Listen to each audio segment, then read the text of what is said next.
针对美国攻击伊朗，国外分析师是认为可能会影响到国际油价，一桶可能会起破$100哦。咱国经济部长郭志辉今仔日立法院是表示讲，那油价起10%，CPI 影响是0.3%。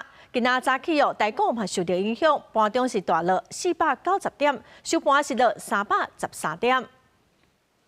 拜一台股一开盘，青顺顺的盘面，互真侪投资人的心情是对咧出流浪。台股毋若拔破22000点，盘中上低是来到21551点，大盘超过490点。宽达股的台积电盘中上低是刺落去1015块，拔40块。我觉得下杀还是受到这个美国对伊朗实施核设施轰炸这件事情利空的影响。好，但我认为这影响是短期的。我反而觉得战争面的影响，也许就只有今天或明天就反应结束了。国际情势无稳定，毋若致使市场真惊吓，造成拜一台股盘中是大跌，低新台票对美金表现也转做弱势。开盘价是29.57块，落4.1仙。另外，因为美国伫伊朗的时间日透早对伊朗核设施发动空袭，引起国际烦恼，石油甲天然气的绩效会大冲起来，可能互油价每一桶超过$100。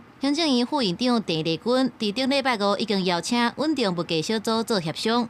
经济部长郭志辉是伫23伫立法院备询的时表示，若准伊朗封锁荷姆兹海峡，台湾会有20派原油、25派天然气受到影响。跨部会有做好准备，对无降油价做无益的应用。研拟出一些影响的变数，当我们在影响变数无法控制，它价格一直往上走的时候，变成中油开始吸收这里面的这个差额。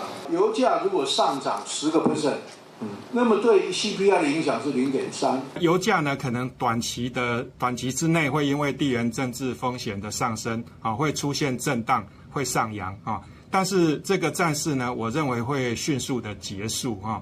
那市场的情绪呢会回稳。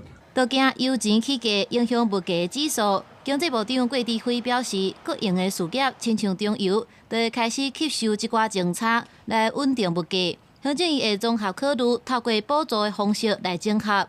公司新闻采访报道。